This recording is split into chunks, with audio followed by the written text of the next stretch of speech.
questions, so if you have any comments throughout the panel discussions, please either raise your hands or write it in the text box so that we can address that then and there.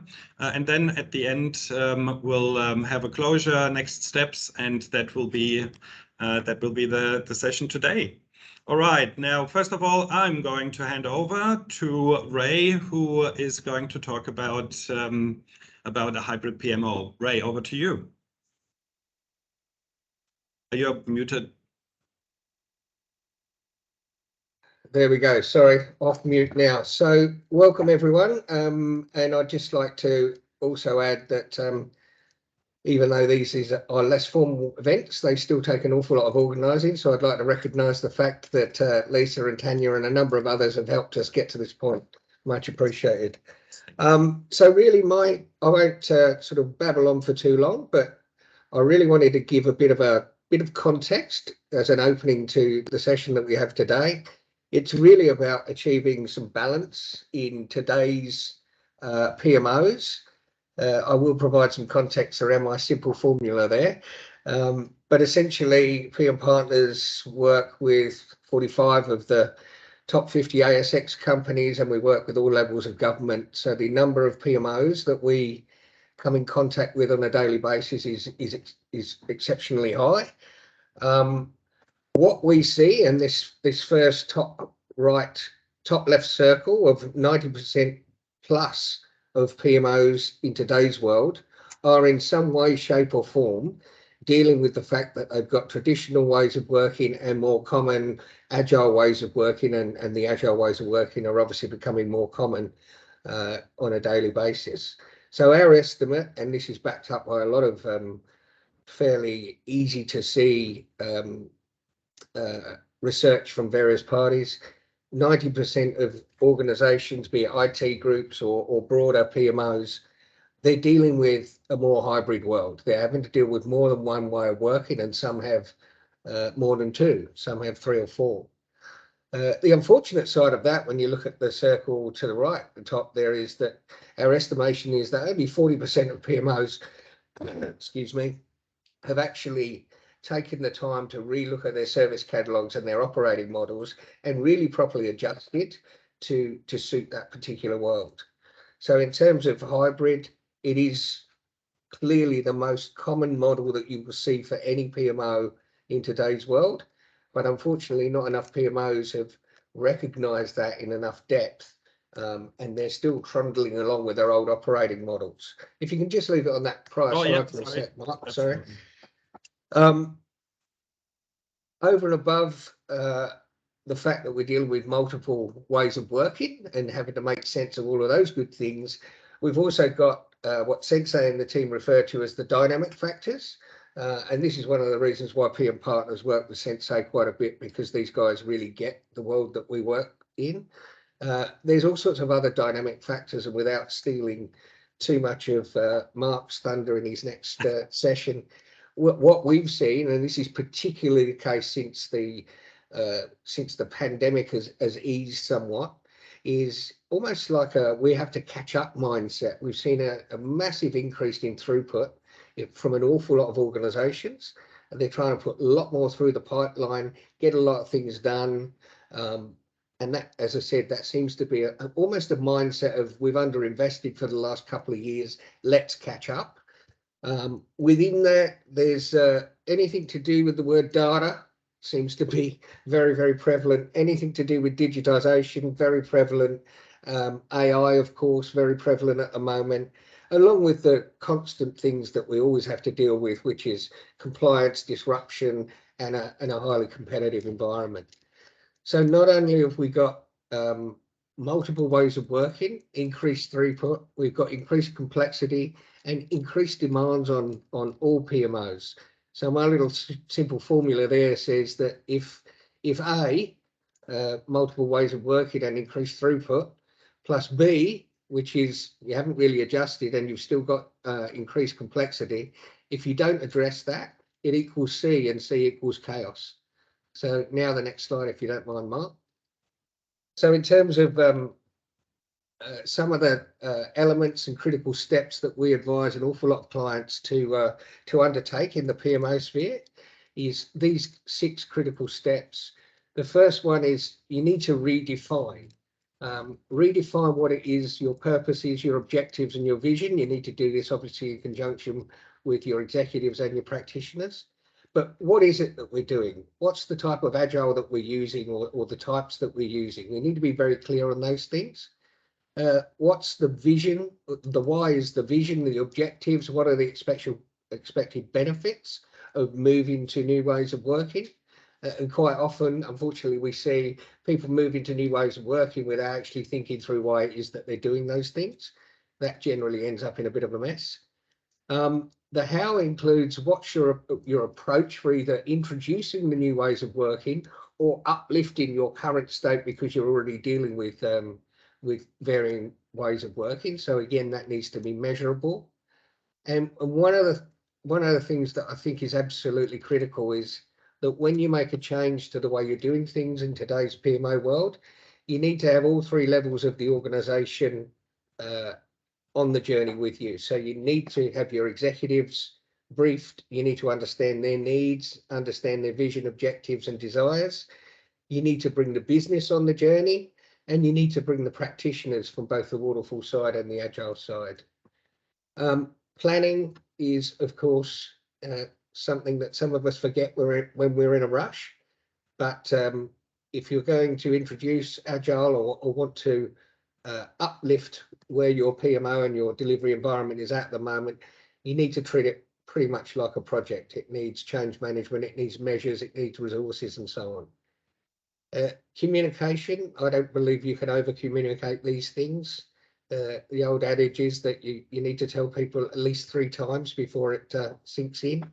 So trying to do this independently means you're falling into that trap of failing to communicate. A key factor for a lot of PMOs is that certainly for the ones that haven't adjusted to new models, haven't brought in the right expertise. So if you're dealing with, I don't know, let's make it simple, 50% of your portfolios are agile and 50% are waterfall, then your PMO makeup and structure and people working there, 50% of those need to have really good experience and an understanding of agile. If you don't have that, you end up with a sort of a 2 tribes thing going on, which is never very pleasant. Which sort of leads nicely to the next one, avoiding the turf wars, no silos. Quite often what we'll see is there's almost a split in the business in terms of the different types of practitioners in delivery. There's the waterfall world, which were considered the old slow dinosaurs and so on. And then there's the younger, fresher, agile world, and never the twain shall meet. Well, that's just going to make a PMO's job exceptionally difficult. So that can't be allowed to move on. And then finally, review and revise.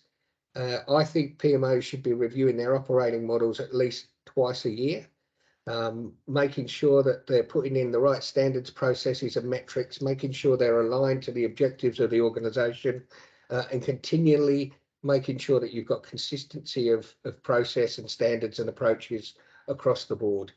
The view there is inconsistency kills. So that's my little 5-minute rant. I'll hand it back to you now, Mark.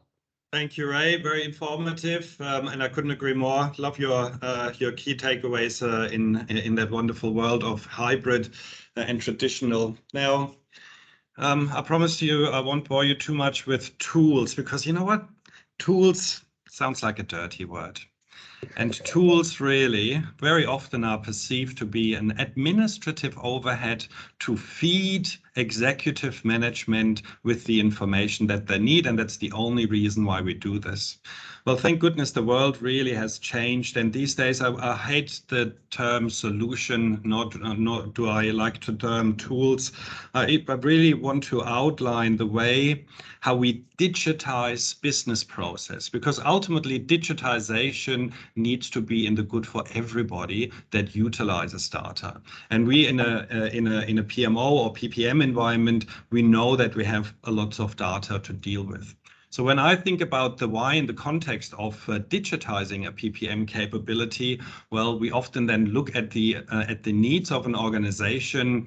And really, when you look at it from a top-down perspective, first of all, you want to be able to make decisions. And these decisions need to be supported by, of course, insights and visibility into your company in the way that you work, no matter whether this is hybrid, whether this is traditional or agile, no matter whether this is a professional project manager or just simply a citizen project manager, the decision need to be made based on insights and visibility that you can trust.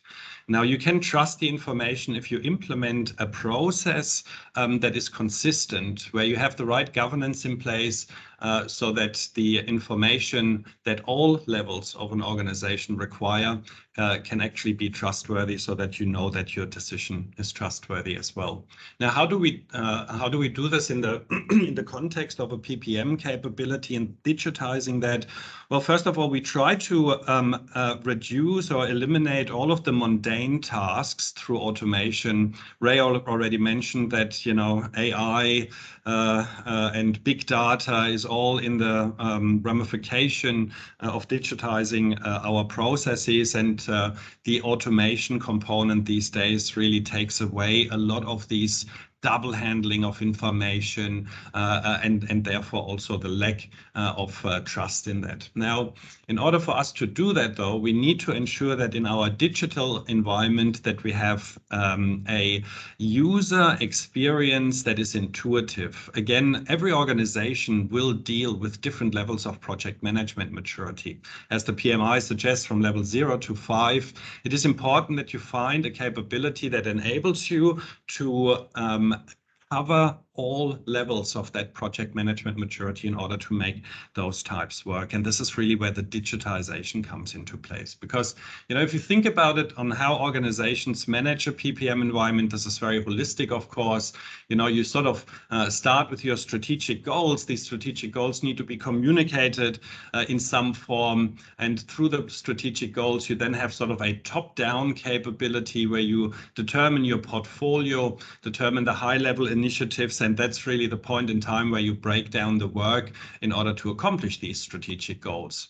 Now, when you think about the PMO function, of course, the strategic PMOs are very deeply involved with the prioritization and roadmap of those portfolio capabilities, but ultimately it's the governance that is required in order to keep consistency across project and programs. And then ultimately, really your departments or areas are working on those initiatives day in, day out, and somehow need to ensure, and somehow we need to ensure through digitalization that that information is consistent and trustworthy, of course.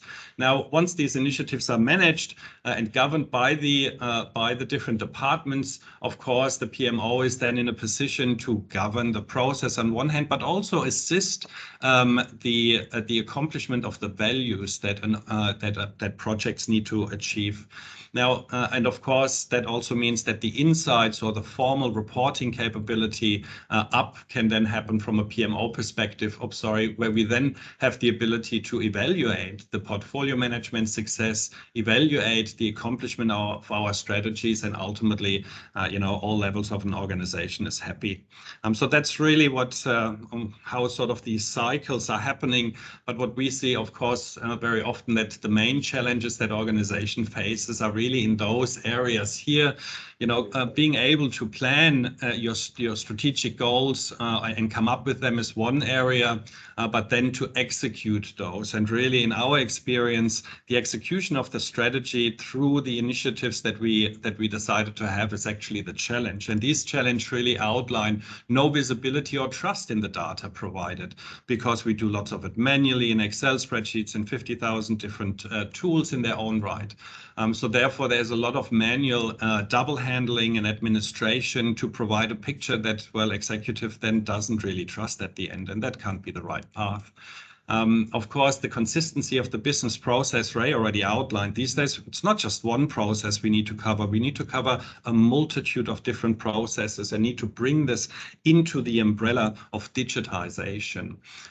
In the project portfolio management world, of course, as we already heard in the past, we always try to increase the project management maturity level of an organization without really recognizing that every organization will always have all levels of project management maturity. The recognition of that and the assistance will actually enable you to digitize trustworthy and consistent information. And then, of course, often there is no direct correlation between a project and a strategy. How often have you heard that executive says, well, what are we wanting to accomplish out of this project? So that correlation between strategy and projects can actually very nicely be done in the digital process. Last but not least, the understanding of the, well, I'm going to call them constraints, whether these are budget constraints or resource constraints, will ultimately allow us to determine what type of initiatives we want to do next. And of course, digitizing that will make life generally much easier. So again, I'm just going to very quickly outline this one here. So really, we want to make sure that we move in a strategic sense, in a tactical sense, and in an operational sense from, well, high maintenance reactive work ultimately into proactive work, where digitization really becomes an assistant to all levels, no matter whether you are a team member needing to accomplish the tasks all the way up, being an executive, knowing that the strategy that you execute is actually executed in accordance to our plan. And of course, the ability to react to new situations. Now, in the digitization world, the ability for you to do that is actually in the no-code, low-code capability that Microsoft offers. So for us, these are mainly the Power Platform, where you have the ability to have those building blocks, ensuring that business processes are actually digitized and therefore intuitive, easy, not hard to maintain, consistent, and therefore also trustworthy. And with that, I'm going to hand over to Scott, who will be able to outline what these no-code, low-code solutions in the Microsoft world actually means. Scott, over to you. Fantastic. Thanks, Mark. And Ray, it couldn't have been a better segue into the Power Platform and its capabilities. And look, I think it's fair to say that in the last 2 or 3 years, transitioning through hybrid and where we're on the other side of it now, really having an understanding of what that means for our employees and our project managers and whatnot, and how we work on a day-to-day basis has really been key. And we realized very quickly on, right at the start of the pandemic, that the way we work has to change. No longer can we rely on things like paper processes, no automation, and the ability to be able to standardize applications and things like that for consistent data in the way that we used to. You can't just throw people at it at a digital world. You need to be able to have platforms. And I guess it's our job at Microsoft to really innovate and provide technology that allows people to be able to work in a different way, work in a hybrid way. And we have a new term for this. We really call it fusion teaming, which is the ability for the business, IT, and our developers all to work together using a familiar tool set and being able to grow and provide, I guess, consistency ultimately in a platform where our customers can really have that consistent data approach, can quickly build applications to be able to support the business models that they need and automate right across that platform. The Power Platform is really there to do that at its, at its highest level. And the capabilities that have gone into that over the last few years have been quite substantial. And Sensei has been really key building on top of that platform and providing key applications to be able to provide that consistent data approach. And the way that we think about it now is we've sort of entered this new era now where we live through a connected employee experience where everyone can see the same picture, have that consistent data and reporting over the top of that, but also ruthlessly automate everything that we need to, and do that in a way where we're utilizing low code. And the reason we want to do that is because if we look at the landscape now, it's fundamentally changed a lot around skilling. So it's hard to go and find a whole bunch of people out there today that are really skilled in a lot of technical products. But we do have over 300,000 office people out there today that are capable of building simple processes and low-code tools like we do in Excel on a day-to-day basis. So low-code allows us to really tap into that workforce and push some of those automations across to what we might call citizen developers. And that really extends our reach, allows us to have a more diverse talent pool, allows us to really grow our platform, but more importantly, accelerate our digital transformation and accelerate what we're doing on a day-to-day basis.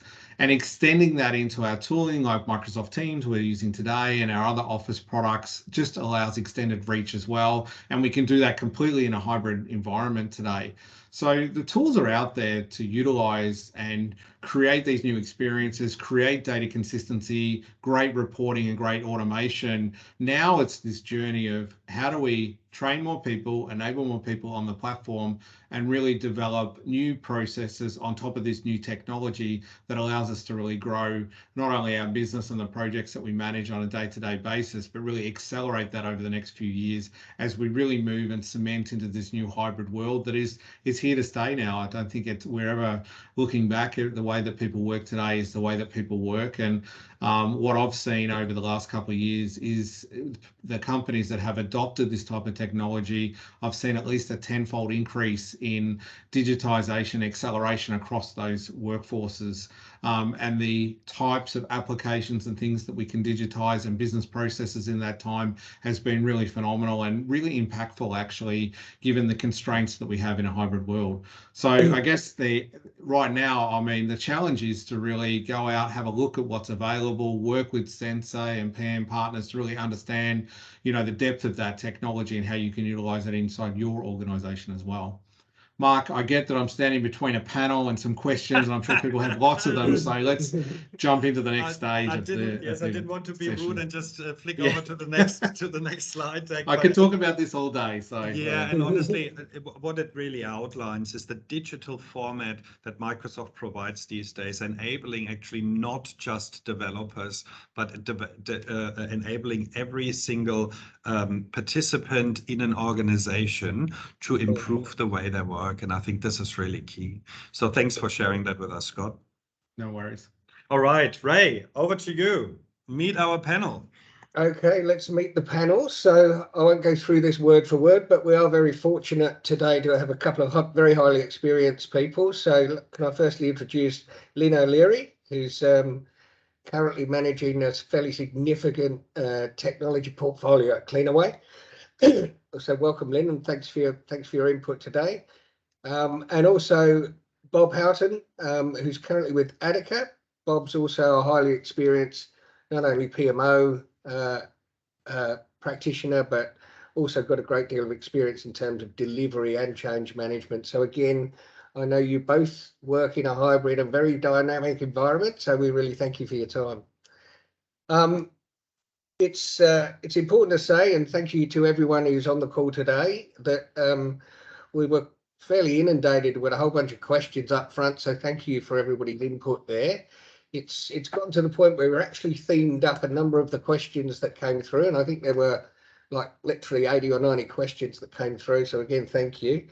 I might start and try to facilitate and to make sure everybody gets a go at answering some of these things. The first one's in and around organizational maturity. It's probably more the way I've summarized this one is it's more about in the likes of Lynn and Bob, where you're actually in the trenches right now dealing with these things. How do you constantly achieve good engagement with your executives? There's always a challenge around demonstrating value and getting these people to understand the things that PMOs and practitioners and delivery people go through. So can you perhaps share with us some of the tips and tricks that you guys utilize to make sure that your PMOs and the work that you need to do remains relevant, fresh, especially in the eyes of the executive? Maybe Lynn, if you could start. Yeah, hi everybody. I suppose from my perspective, my background is working in very lean, operationally focused style of organisations where the attention often isn't on the enabling functions, it's on getting the job done and making sure we can keep the organisation going, depending on what that is. And at the moment, for me, it's in waste management with Cleanaway. I think and given a low maturity environment around delivering change and managing project delivery, I think the focus for me is really on that point around demonstrating value. I think Mark and Ray summarised the challenges very well for lean organisations who don't have a lot of money to invest. So I think you've got to build that case to invest further by proving how you can add value, and part of that is supporting the delivery people to make sure that we actually deliver outcomes. I mean, that's what we're there to do, is help the organisation change. So you've got to focus on supporting your people and keeping delivery going. But then the other part of it is around being able to stitch together what the portfolio looks like. So how do all these initiatives, which often to executives can look quite disparate, but they know that they're impacting their business, and how do they deal with that change, is trying to give them views of information, trying to give them insights around, well, this is everything that we've got on. How do you want to maybe help deal with this? And reveal the state of play to them around how things are connected, what the timings are, maybe what the impacts are to their business and other businesses. And then you can start the conversation. So that for us, that's kind of where we're at today in Cleanaway, is we're trying to generate the conversation so that they get involved in priority setting and managing all that work that goes on. And so it's quite bottom up for us. And once we get that credibility and we can prove the worth that we can add, you can then start to have the conversation about investment to uplift the capability. Okay, thanks, Lynn. Bob, did you want to add some of your own experiences to Yeah. one?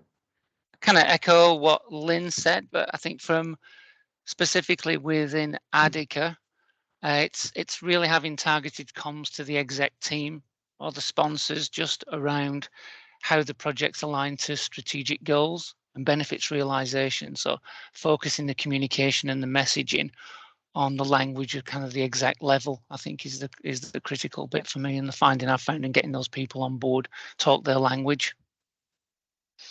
Yeah, I think that's an important point, Bob. We had excuse me, we had a CFO speak at one of our forums a few years ago, and he talked about how his accountants in the business never tried to teach him tax law, but the project community tried to teach him a different language just about every day. So I think that point about keeping it in simplistic executive terms is a very important one.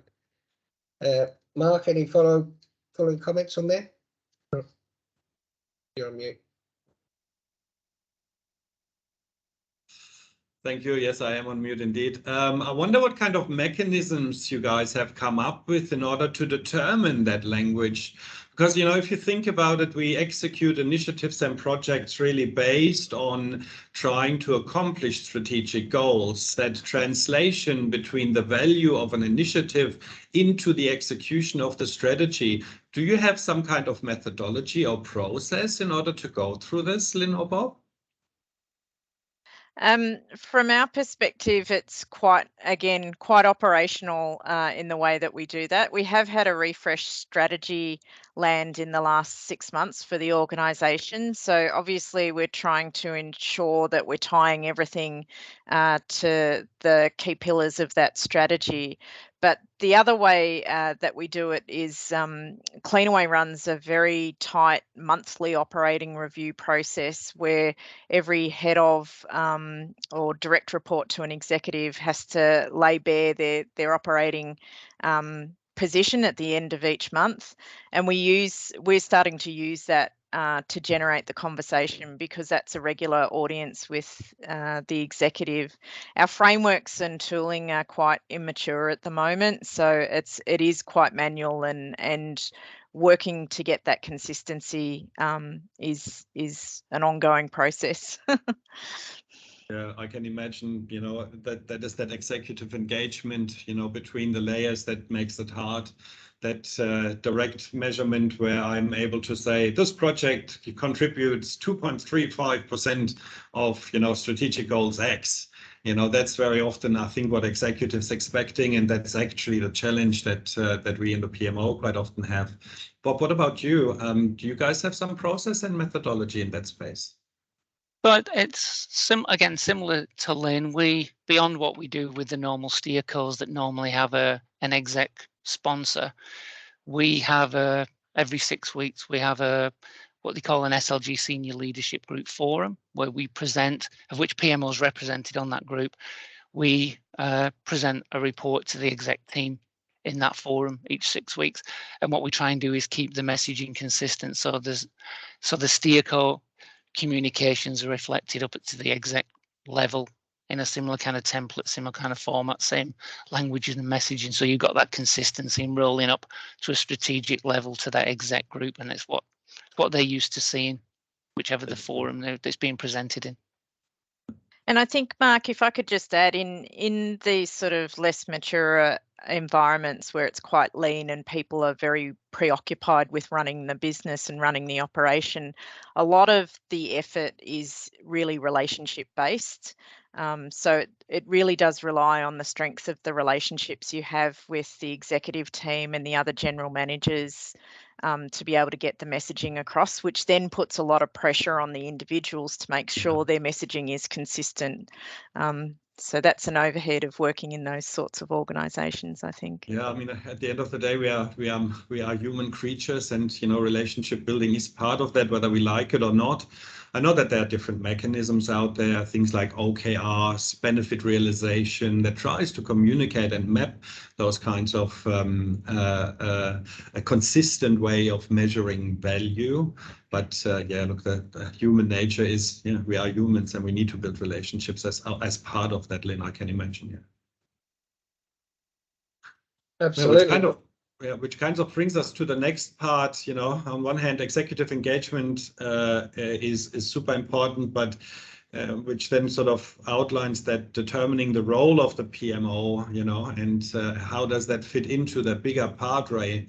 That sort of lots of questions were asked in that space as well. Yes, and I think we certainly covered some of that before, but determining the role of the PMO, we talked about PMOs refreshing probably once every 6 months. The role of the PMO is important in terms of making sure that you've got an aligned vision with your executive. So doing that, as I said, once every 6 months, or when there's any significant change across your organization, is always really important. I was pleased to hear either from Lynn or Bob, in fact, I think both of you may have mentioned that you have sort of quarterly business or portfolio reviews, which again allows for greater collaboration with your executives and the front line, I'm assuming, in terms of progress on the work ahead. Is that how you operate those things? It's certainly becoming more common in the market.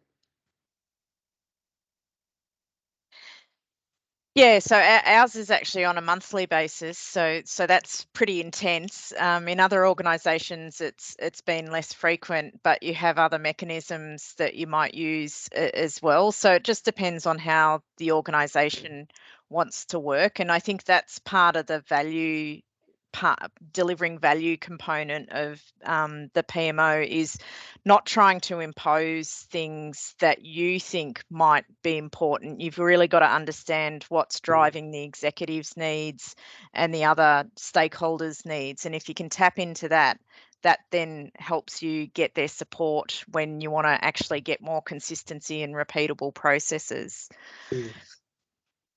And Bob, have you anything to add there in terms of the role of the PMO and making sure that you can remain aligned with your executives and other areas for that matter?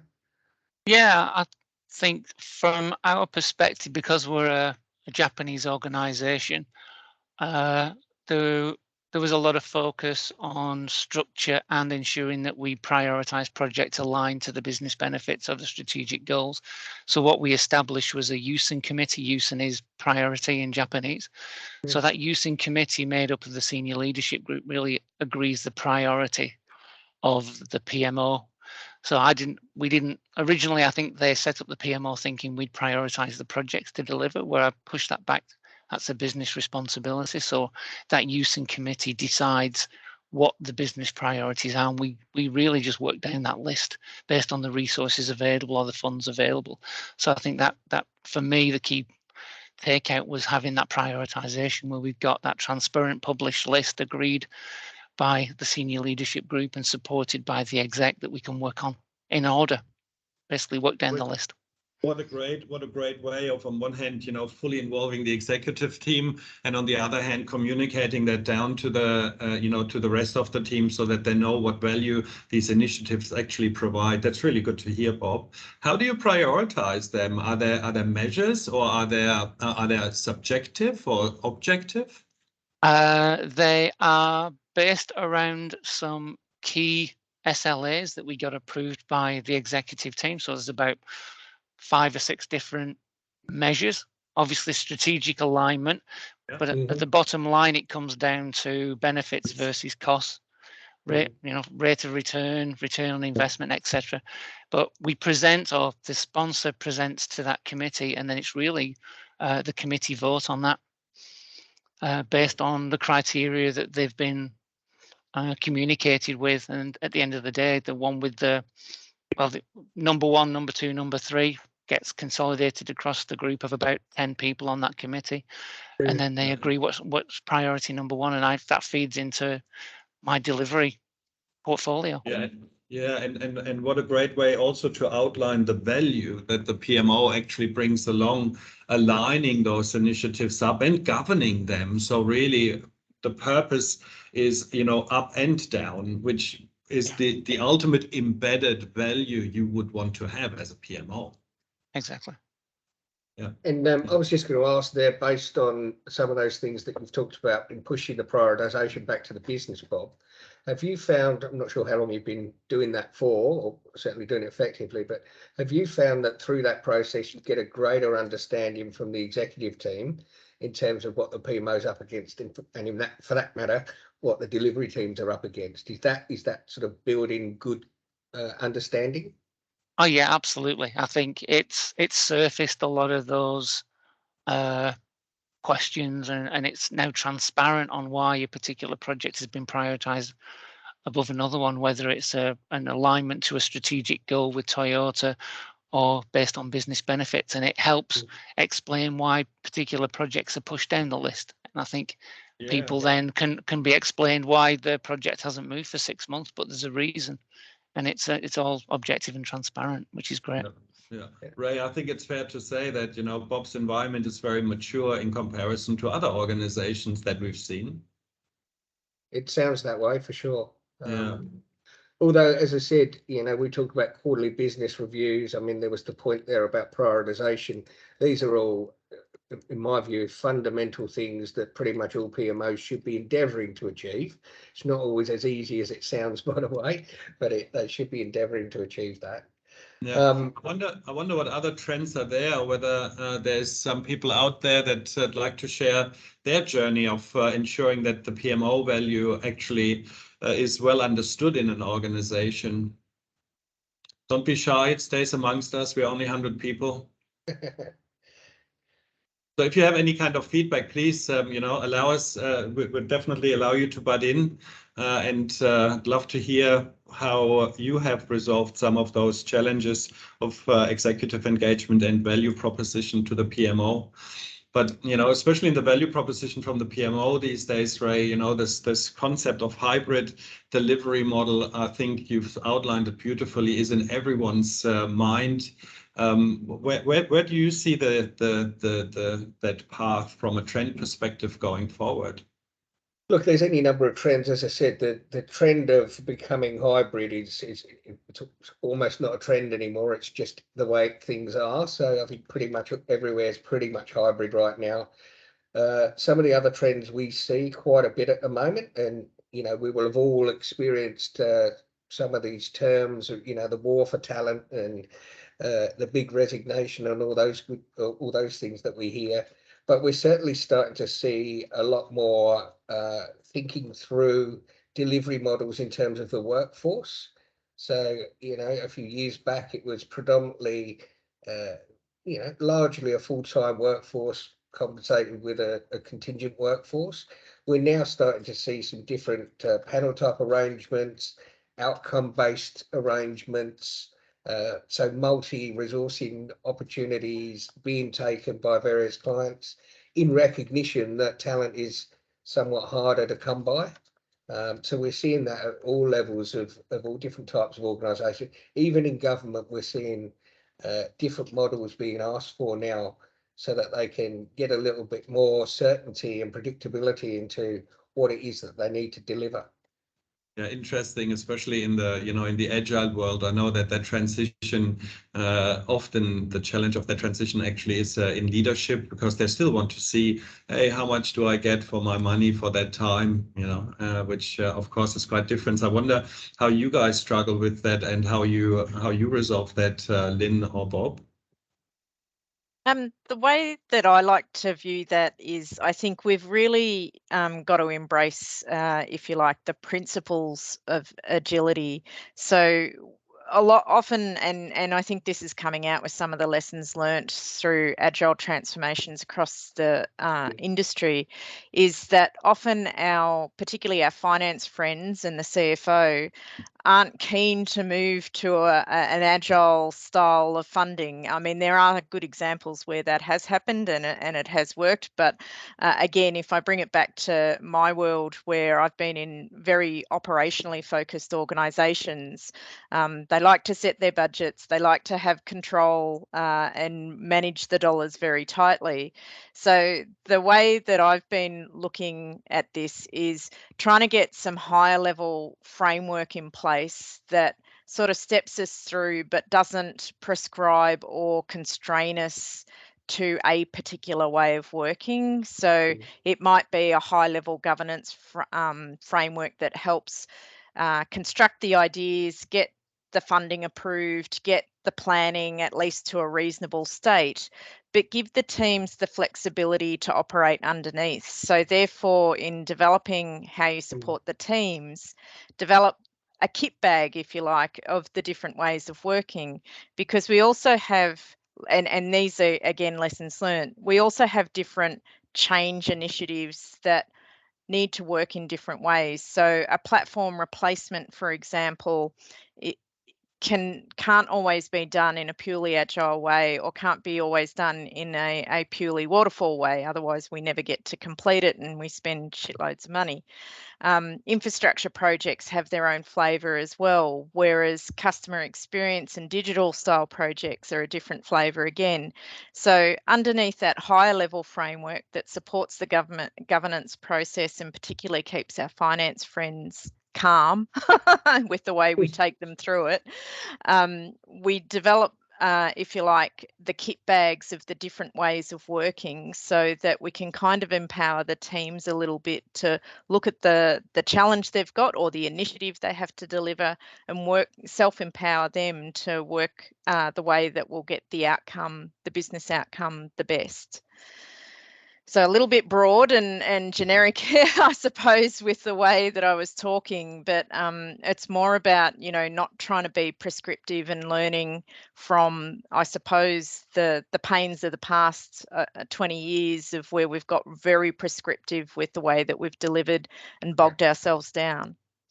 Yeah, I hear you, Lynn. And look, that's why the magic word hybrid is super important, because agile is very team focused, of course, whereby traditional is very project focused, trying to find that level of, well, let's say funding consistency across both of those areas, really, I think outlines nicely how you can sort of create a process halfway through being traditional, and then the other half being agile. That's where that whole hybrid capability comes from. I can see that this is starting to work out. Bob, I wonder what the world looks like in your environment. Yeah, Mark, it looks that half and half is essentially what we've implemented. So we went down the Agile PM framework with PM partners' help. And that does, being a Japanese organization, there's no way we could go full agile. It'd blow their minds, I think. So we steered the middle ground and tried to do a hybrid delivery model such that we pick the best of both worlds. So we've got the structure around feasibility and foundations and doing some high level planning. Then when we move into the delivery piece around development, testing, etc., it's gone very agile. So we now deliver in 2 weekly sprints. So I think hybrid's not a dirty word in our environment. It basically gives us the structure that we focus on key projects, and projects that don't have the benefits or don't align to strategy don't get through the framework. But if we get into the delivery piece, then we're delivering it in a very agile approach. Value as soon as possible, very lean. We're not producing documents that nobody reads. We want to make it kind of very focused on delivery and getting the benefits into production as soon as possible. Wow, that's great. This is a great lesson, I think, for a lot of people here on the call as well. Being bogged down with documentation to cover our back is not delivering value. So it's great to hear that you guys really started to adopt that almost lean way of try fast, fail fast. That's really good to hear. And Ray, you work in so many different organizations. I wonder what you see as sort of that, golden recipe of success, if there is one. Yeah, well, I think there's potentially many, but not a specific one that you could point at. And I think that reflects the topic of the discussion today. It's hybrid, it's dynamic. Let's all get used to the fact that it is that. I mean, we've got clients that have got part of their portfolios, they've moved more to a persistent teams perspective, because that particular part of the portfolio lends itself very well to a sort of a fixed resource, fixed team, almost non-projectized, just product level stuff that they're delivering, and that part of it's working out well for that particular client. Lynn, you mentioned the whole, the CFO people and the funding and not knowing what the total spend is going to be over a 3-year period and so on and so forth. We have an awful lot of those conversations with very similar mindsets. I always take it's actually less risky to move to say a 90-day funding cycle, which might link up with your quarterly business review cycles, which makes it more predictable in terms of what you're going to spend within that time frame, and then having themselves and the other executives being able to make informed, knowledgeable decisions about what continues and what doesn't, or what gets adjusted and what doesn't. So we're starting to see that become a lot more prevalent. It's not without its obvious, sometimes kicking and screaming type discussions that get had, but it's certainly becoming more prevalent. And, it's much rarer now for us as an organization to see another organization with one way of working, or one way of working with a little bit of dabbling in Agile now. We're actually seeing organizations take up multiple different ways of achieving value, and doing that, as always, in as lean a way as possible. But yeah, the CFO executive conversation about, taking 6 months to write a business case for a piece of work that's going to take 3 years. If we all stood back from it, it's a bit of a fallacy, really. You can't possibly plan that far out. Yeah. Other terms like tranche funding, seed funding, and all those things, this has been happening for years. It's not new. I think half the time it's the way we put it across, and not making that a combative type of a conversation. Oh, you don't understand, because actually it's having to, as Bob mentioned before, talk the language of the people that you're dealing with, and find an appropriate outcome for it. So there's an awful lot more of it going on, and it will continue to go on. Our world consistently changes. Yeah, no, I can see that. Look, ultimately, what we are trying to accomplish in the PMO is to predict the future, right? And the further we look into the future, well, the more blurry it becomes. And sometimes, even though the requirement of saying, hey, when will this 3-year, how much will this 3-year project cost? Then I need to know it by the dollar, is just unrealistic these days, of course, because we can't predict it so far. And therefore, introducing and adopting that hybrid model on one hand gives us the ability to understand the benefits at the start, but then really work lean to ensure that we deliver all of the outcomes and values that we initially anticipated, with the ability to, you know, change direction as we learn. And I think that's very important to understand. I wonder whether there are any other people out there that, you know, that went through this exercise of combining this hybrid model and what your experience has been communicating that to executive management as well. Don't be shy.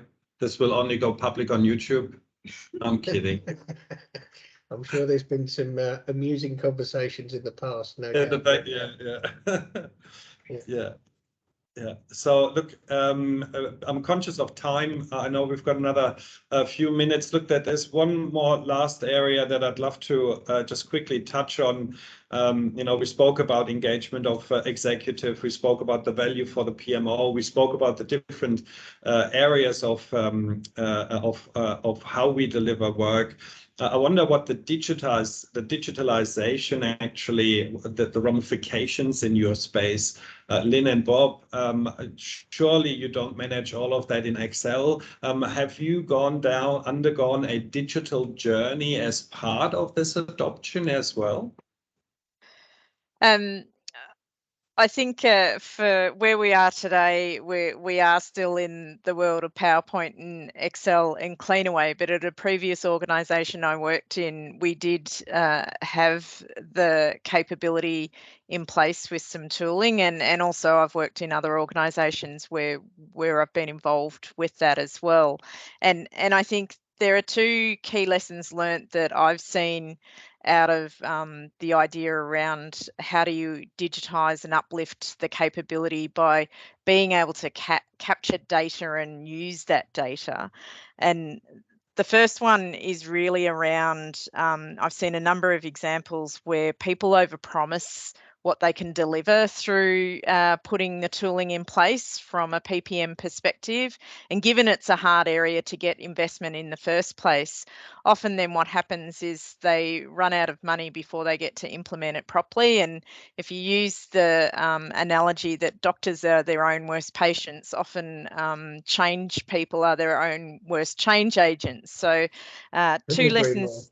Yeah, two sort of themes on that is be careful what you promise. And what I've seen and been part of doing effectively is get the case across in a realistic way and then adopt those principles of agility around iterative delivery of capability, build up your data sources, you know, support the delivery people, make it easier for them, because I've seen lots of examples where we've made it a lot harder for the delivery people and you lose them very early, which means that you lose the ability to get the data on board. Then start leveraging that data. There's one example I can think of where we'd done a whole lot of work with a tool from a delivery perspective. Then we started focusing in on the annual budget planning cycle and was able to start to do funky things like connect it up to the business drivers and do some visual representation of how initiatives that were proposed to business drivers, and everyone kind of had a little bit of an, oh wow, that's starting to look really good. So again, adopting that iterative, demonstrate value, leverage the data and build as you go, I think works really well for the organisations that I've been involved in. And sorry. No worries. You know, that makes a lot of sense. And I just wanted to direct it to Scott, who is obviously our digital Superman. Scott, in your experience, how have you seen that the digital adoption in your world of the Power Platform and digitalization of business process, how has that worked? I think, look, we've got sort of two ways that it usually gets deployed, and one of the things that underpins the digitization across business processes is really security and governance. So as an organization, we make sure that the platform has had the appropriate security and governance put in place. And that then allows us to really have either people within the business really be able to digitize some of their processes, or we use typically a Centre of Excellence team who are specialised in the platform to go and build out those processes by a request process or something like that. Or the third option is partners like yourself go and build those processes on top and provide that automation. Yeah. It all gets to very similar outcomes. It just depends on the technical depth and what level we need to do. Yeah, and I think again, user adoption in that instance is so vital, really. Understanding why we do those things and understanding that it will actually make life easier. Rob, sort of as a closing part, I wonder whether you can share how you've accomplished that in your environment. Being in a Japanese environment, surely you have those digitized in many Sensei ways. Yeah, we do. We come from an environment where we were running projects in Excel. And I think the problem we found was just when we roll up those reports, if you've not got a single source of truth, then you start to communicate different messages. So I think there's lots of great tools out there. I think the critical bit for me is that it is a single source of truth. So when I roll up to an exec level, I'm pulling the same information from the project reports, from the same list of issues, same list of risks, etc. So I think digitize it, but agree and decide what your single source of truth is around project reporting. Yeah, look, especially the digitalization, it really means that you can pull the information from the sources, not having to double handle them, which, makes us not project managers, but project administrators, and that's just wrong. Look, what an interesting conversation, and I can't believe that the time is already gone. We have 3 more minutes left. Is that right? Yes, I get the nods here saying, come on, hurry up, mister. Before I close and say thank you very much, there's one last opportunity for anybody out there who would like to give a comment or feedback or question. 3, 2, 2.5. I will. I'll ask a question. Thank you, Andrea. So I just wanted to clarify with the points that we're making about implementing a technology-based solution. From my understanding in the different places that I've worked in with a PMO, that there needs to be a moderate level of maturity for that to be a successful solution or a successful transition. Because if they're not in the practice of putting the correct data into that platform, you'll end up with some very inappropriate or not consistent messaging that's going up to the senior execs. So I think from my perspective, I'm currently setting up a PMO and I'm building up our level of maturity before looking at implementing a technology-based tool to ensure that the information and the data that goes into that will then be correct. So that for me would be the correct process in doing that. So just keen to hear any feedback on that comment. Yeah, look, I'm going to just quickly comment on that, Andrea, because I've been implementing PPM solution what appears to be 160 years, and that this initial yes is the short answer. There is an initial maturity uplift to understand the data required in order to outline value. However, I would argue the point that the recognition of having multiple project management maturity levels and accommodate in the data to the point where people find it easy to follow is actually the secret of success, because you will find that you bring an organization up, but then it comes down again, you bring it up again, it comes down again, and that's that yo-yo effect that you can overcome by recognizing the capabilities of your subject matter experts, etc. So I think it doesn't have to be up to a level 3, but of course they do need to understand that a project has a start and a finish date, and it has actions in between us. With that being said, we are humans, and that sets us apart from animals, the ability to plan. So I think that intuitivity needs to be translated into a digital solution as well. And I'm going to give the same comments than Ray. I could talk about this for hours, but our time unfortunately is up. You can see. I'd like to thank you very much. The presentation, of course, will be shared. Please do ask any kind of questions. They will be answered in the slide deck. So please make sure that you ask some more. And if you'd like to have a follow-up session, we'd love to hear that from you as well. With that, I would like to thank the entire team. Thank you very much for sharing your insights and great experience. And with that, I am going to close the session.